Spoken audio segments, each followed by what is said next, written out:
എല്ലാം പ്രിയപ്പെട്ട കൂട്ടുകാർക്കും ഏറ്റവും പുതിയ വീഡിയോയിലേക്ക് സ്വാഗതം. 8ാം ക്ലാസ്സുകാരുടെ ഫിസിക്സ് ക്രിസ്മസ് പരീക്ഷാ ചോദ്യങ്ങളും അതിൻ്റെ ഉത്തരങ്ങളുമാണ് ഈ വീഡിയോയിലൂടെ നിങ്ങളുമായി പങ്കുവയ്ക്കാൻ പോകുന്നത്. വീഡിയോയിലേക്ക് പോകുന്നതിന് മുൻപ് ഈ വീഡിയോ നിങ്ങൾക്ക് തീർച്ചയായും ഉപകാരപ്പെടുവാൻ സാധ്യതയുണ്ട്. അങ്ങനെ ഉപകാരപ്പെട്ടാൽ മാക്സിമം ലൈക്കും സബ്സ്ക്രൈബും ചെയ്തുകൊണ്ട് മുന്നോട്ട് കാണുവാൻ ശ്രമിക്കുക. അപ്പോൾ നമുക്ക് നേരെ ഉത്തരങ്ങളിലേക്ക് പോകാം. ഫിസിക്സിൽ മുഴുവനായിട്ട് 20 മാർക്കിനുള്ള ചോദ്യങ്ങളാണ് ചോദിക്കുന്നത്. അതിൽ തന്നെ 1ഉം 2ഉം ചോദ്യങ്ങൾക്ക് 1 മാർക്ക് വീതമാണ്. നമുക്കിനി ചോദ്യങ്ങൾ നോക്കാം. Why does a driver at the bottom of lake experience more pressure than at the surface? ഇതിൻ്റെ ഉത്തരമായിട്ട് ഓപ്ഷനിൽ നിന്ന് തിരഞ്ഞെടുക്കുവാൻ സാധിക്കുന്നത് option C, the fluid pressure is increases with depth. രണ്ടാമത്തെ ക്വസ്റ്റ്യൻ ഒരു സ്റ്റേറ്റ്മെൻറ്റും റീസണും നൽകിയിട്ടുണ്ട്. സ്റ്റേറ്റ്മെൻറ്റ് എന്നാൽ an electroscope is a device for detecting the presence of electric charge in objects. Reason the leaves of charged electroscope comes closer after a longer time. ഇതിൻ്റെ അടിയിൽ കുറച്ച് options നൽകിയിട്ടുണ്ട്. അതിൽ നിന്ന് ശരിയായത് തിരഞ്ഞെടുക്കുകയാണ് വേണ്ടത്. ഇതിൻ്റെ ശരിയായ ഉത്തരം എന്തെന്നാൽ ബി ആണ്. Option B, the statement and the reason are true but the reason does not explain the statement. ഇനി 3 മുതൽ 5 വരെയുള്ള 2 മാർക്കിൻ്റെ ചോദ്യങ്ങളാണ് ഡിസ്കസ് ചെയ്യുന്നത്. അതിൽ മൂന്നാമത്തെ ചോദ്യം, fundamental units are the units of fundamental quantities. A question, write the time duration of A day in A fundamental unit. Fundamental unit ആയിട്ട് ടൈം ഡ്യൂറേഷൻ, അതായത് ഒരു ഡേയിലെ ടൈം ഡ്യൂറേഷൻ എഴുതാനാണ് ചോദ്യം. ഇതിൻ്റെ ഉത്തരമായിട്ട് വരുന്നത് 86,400 സെക്കൻഡ് എന്നാണ് എഴുതേണ്ടത്. B question, write the characteristics of fundamental units. Fundamental യൂണിറ്റ്സിൻ്റെ 2 ക്യാരക്ടറിസ്റ്റിക്സ് എഴുതാനാണ് ചോദ്യം.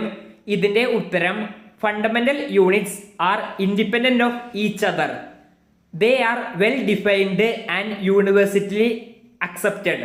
മൂന്നാമത്തെ point, they are constant and do not change with time or place. അടുത്ത ചോദ്യത്തിലേക്ക് പോകുന്നതിന് മുൻപ് 8ാം ക്ലാസ്സുകാരുടെ ബാക്കി എല്ലാ വിഷയങ്ങളുടെയും ഉത്തരങ്ങൾ അടങ്ങുന്ന വീഡിയോകൾ ഞങ്ങൾ ചാനലിൽ അപ്ലോഡ് ചെയ്തിട്ടുണ്ട്. അതിൻ്റെയൊക്കെ ലിങ്കുകൾ ലഭിക്കുവാൻ വീഡിയോയുടെ താഴെ കമൻറ്റ് ബോക്സിൽ ആദ്യ കമൻറ്റായി പിൻ ചെയ്ത് വച്ചിട്ടുണ്ട്. അതുകൂടി മാക്സിമം കാണുവാൻ ശ്രമിക്കുക. 4ാമത്തെ ക്വസ്റ്റ്യന് 2 ക്വസ്റ്റ്യൻ ആയിട്ട് നൽകിയിട്ടുണ്ട്. അതിൽ ഏതെങ്കിലും ഒരു ക്വസ്റ്റ്യൻ അറ്റൻഡ് ചെയ്താൽ മതിയാകും. 4ാമത്തെ എ ക്വസ്റ്റ്യൻ എന്നാൽ 2 ഫിഗർ നൽകിയിട്ടുണ്ട്.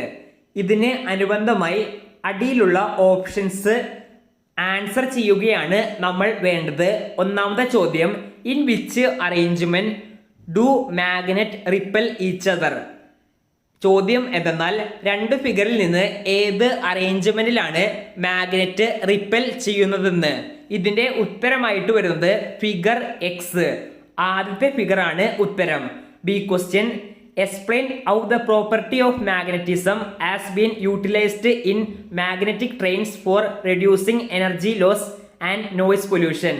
ഇതിൻ്റെ ഉത്തരമായിട്ട് വരുന്നത് magnetic trains use the repulsive property of magnets to lift the train above the track so there is no contact and no friction which reduces energy loss and noise. 4ാമത്തെ B ക്വസ്റ്റ്യനിലും ഒരു figure നൽകിയിട്ടുണ്ട്. അത് വ്യക്തമായി നോക്കി അതിനനുബന്ധമായ ചോദ്യങ്ങൾക്ക് ഉത്തരം ചെയ്യുകയാണ് വേണ്ടത്. A question, write the poles at P and Q of the hacksaw blade. ഇതിൻ്റെ ഉത്തരം എന്തെന്നാൽ P north pole, Q south pole. B question, even very small piece of this hacksaw blade will have 2 magnetic poles. Write down your response to the statement. ഇതിൻ്റെ ഉത്തരമായിട്ട് വരുന്നത് even a very small piece of hacksaw blade will have 2 magnetic poles, north and south. This is because magnetic poles always exist in pairs. When a magnetic material is cut into smaller pieces, each piece becomes a complete magnet with its own north and south poles. It is not possible to isolate a single magnetic pole. അഞ്ചാമത്തെ a question explain how lightning conductors protect buildings from lightening.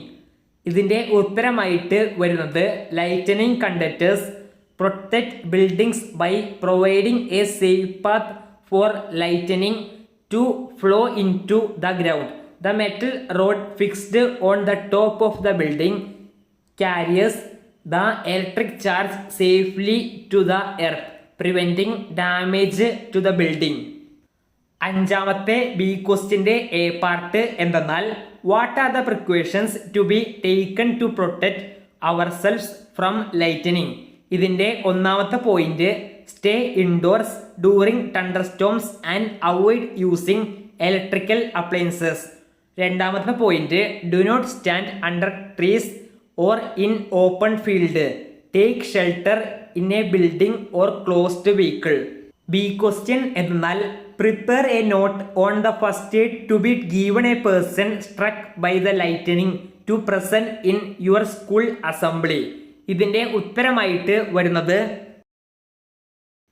if someone is struck by lightning, act quickly. By safely, first move the person to a safe place. Call for medical help immediately. Check if they are breathing. If not, start CPR right away. If they are breathing, lay them down, keep them warm and treat any burns with a clean dry cloth. Do not give food or water. Stay with the person until help arrives. Quick action can save a life. ആറാമത്തെ ചോദ്യം എന്തെന്നാൽ ഒരു brick ഹൊറിസോണ്ടലിയും വെർട്ടിക്കലിയും place ചെയ്തിട്ടുണ്ട്. എന്നിട്ട് ഏത് ബ്രിക്കിനാണ് ഏറ്റവും കൂടുതൽ pressure സാൻഡിന് കൊടുക്കുവാൻ സാധിക്കുന്നതെന്നാണ് ചോദിച്ചിട്ടുള്ളത്. കൂടാതെ ആൻസർ ജസ്റ്റിഫൈ ചെയ്യാനും ചോദിച്ചിട്ടുണ്ട്. ഇതിൻ്റെ ഉത്തരമായിട്ട് വരുന്നത് the block exerts more pressure when placed vertically because the contact area is smaller. A pressure is inversely proportional to the area. Smaller area means higher pressure. ഏഴാമത്തെ ചോദ്യം എന്തെന്നാൽ A car covered A distance of 90 meter in 6 seconds and a bus covered a distance of 120 km in 2 hours. Which vehicle traveled faster? ചോദ്യം എന്തെന്നാൽ ഏത് വണ്ടിയാണ് കൂടുതൽ ഫാസ്റ്ററായി travel ചെയ്തേ എന്ന്. ഇതിൻ്റെ ഉത്തരമായിട്ട് വരുന്നത് സ്റ്റെപ്പ് 1 ആയിട്ട് ആദ്യം കാറിൻ്റെ സ്പീഡ് കണ്ടുപിടിക്കുക. അങ്ങനെ കണ്ടുപിടിക്കുമ്പോൾ 54 km/h എന്ന് കിട്ടും. രണ്ടാമത്തെ സ്റ്റെപ്പായിട്ട് ബസ്സിൻ്റെ സ്പീഡ് കണ്ടുപിടിക്കുക. അങ്ങനെ കണ്ടുപിടിക്കുമ്പോൾ 60 km/h എന്ന് കിട്ടും. ഇത് രണ്ടും കമ്പയർ ചെയ്യുമ്പോൾ നമുക്ക് മനസ്സിലാക്കാൻ സാധിക്കുന്നത് ബസ്സാണ് കൂടുതൽ ഫാസ്റ്റർ എന്ന്. എട്ടാമത്തെ ക്വസ്റ്റ്യന് 2 ക്വസ്റ്റ്യൻ ഉണ്ട്. അതിൽ ഏതെങ്കിലും ഒരു ക്വസ്റ്റ്യൻ അറ്റൻഡ് ചെയ്താൽ മതിയാകും. ക്വസ്റ്റ്യൻ എന്തെന്നാൽ A question write down the methods that produce static electricity in objects. ഇതിൻ്റെ ഉത്തരമായിട്ട് വരുന്നത് ഒന്നാമത്തെ മെത്തേഡ് റബ്ബിംഗ് ടു ഒബ്ജക്ട്സ്, രണ്ടാമത്തെ method touching a charged object, മൂന്നാമത്തെ method bridging a charged object near another. B question explain how static electricity is used in photocopier machine.